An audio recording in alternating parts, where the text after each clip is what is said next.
Good morning everybody, and this is your DAX setups for today.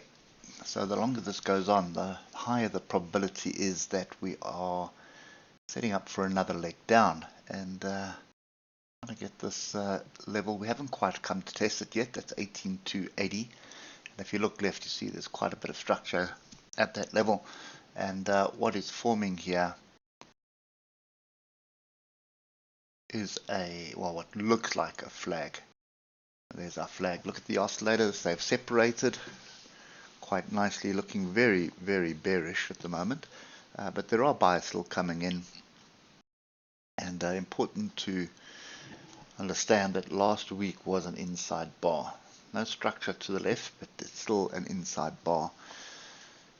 So be very cautious about assuming that we have a bearish setup bring. So there is a flag here, but that could be a fairly nasty trap as well. So for me at the moment, I'm going to delete that and just put some structure in like such. If we break below 18,078 and have some retest of that level, that would indicate potentially some move to the downside. Alternatively, you're looking for us to recapture 18,280 for to build a base up there, and then you're looking for a move back to the upside. So when you get down to the lower time frames, nothing really else that's going to be clear. You can see we're in amongst the moving averages here. Oscillator's not offering anything, and we are pretty much just sideways.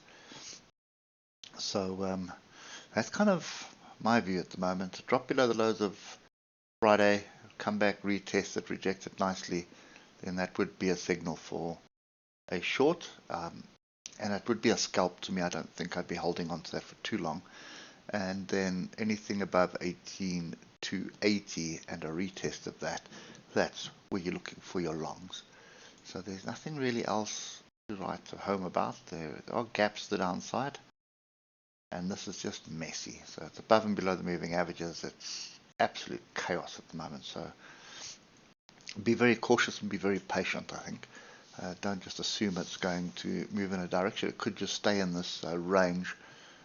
Today, it is a Monday. Typically, no news or anything or catalyst that drives the markets on a Monday. So that's what you're probably going to be stuck with today. Either a sideways range, or there is some catalyst which drives us up or down. Anyway, hope it helps, and we'll catch up with you tomorrow morning. Cheers for now.